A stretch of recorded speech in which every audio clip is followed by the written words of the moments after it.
ದೇಹ ನಮಗೂ ಜೀವ. ನಾವು ದೇವ್ರ ನೋಡಕ್ಕೆ ಬಂದಿರೋದು. 12 ಗಂಟೆಗೆ ಮನೆಗ್ ಬಿಟ್ಟಿ 1 ಗಂಟೆ ದೇವಸ್ಥಾನಕ್ಕೆ ಬಂದಿದೀವಿ. ಇಷ್ಟೊತ್ತವರೆಗೂ ದೇವ್ರ ದರ್ಶನ ಆಗಿಲ್ಲ. 10 ನಿಮಿಷದಲ್ಲಿ ಮನೆಯಿಂದ ಬಂದವ್ರಿಗೆ ಅವ್ರೇನ್ VIP ಅದೇ ಅವ್ರಲ್ತಿಗೆ ನಾವು ಸಾರ್ವಜನಿಕರು ವೋಟ್ ಹಾಕಿರೋದಕ್ಕೆ ಅವ್ರು VIP ಗಳಾಗಿರೋದು. ನಾವು ಸಾರ್ವಜನಿಕರು ಇಲ್ಲ ಅಂದ್ರೆ ಅವ್ರೆಲ್ಲಿಂದ ಬರ್ತಾರೆ? ಎಲ್ಲಿಂದ ಬರ್ತಾರೆ ರೀ ಅವರು? ನಾವು ಸಾರ್ವಜನಿಕರು ಒತ್ತಿರೋದಕ್ಕೆ ಅವರು ಬಂದಿರೋದುಗಳು. ಅವ್ರು VIP ಗಳು ಅಂತ ಬಂದು ಡೈರೆಕ್ಟ್ ಆಗಿ ಬಿಡ್ತಾರೆ. ನಾವು ಸಾರ್ವಜನಿಕರನ್ನ 1 ಗಂಟೆ ರಾತ್ರಿಯಿಂದ 12 ಗಂಟೆ ರಾತ್ರಿಯಿಂದ ಮಕ್ಳು ಮರಿ ಎಲ್ಲ ಕಾಯ್ಕೊಂಡು ಮೆಟ್ಲೆತ್ಕೊಂಡ್ ಬಂದಿಲ್ಲಿ ಕಾಯ್ಕೊಂಡು ದೇವ್ರ ದೇವಸ್ಥಾನಕ್ಕೆ ನಾವು ನಿಂತ್ಕೋತೀವಿ.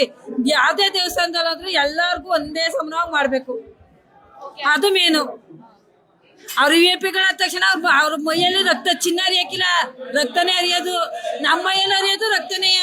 ನಾವು ಬೆವ್ರು ಸುರಿಸಿ ದುಡಿಯೋದನ್ನ ತಿನ್ಕೊಂಡ್ ಬರೋದವ್ರು. ಯಾವಾಗ ದೇವಸ್ಥಾನಕ್ಕೆ ಬರ್ಲಿ, ಈ ಚಾಮುಂಡೇಶ್ವರಿ ಪ್ರತಿ ವರ್ಷ ಬರ್ತೀನಿ ಆಷಾಢದಲ್ಲಿ. ಯಾವಾಗ ಬರ್ಲಿ ನಾವು ಮೆಟ್ಲತ್ಕೊಂಡ್ ಬರ್ತೀವಿ, ಕಾಯ್ಕೊಂಡ್ ನಿಂತಿರ್ತೀವಿ. ಅವ್ರು ಬರ್ತಾರೆ ಡೈರೆಕ್ಟ್ ಓಡ್ಬಿಡ್ತಾರೆ.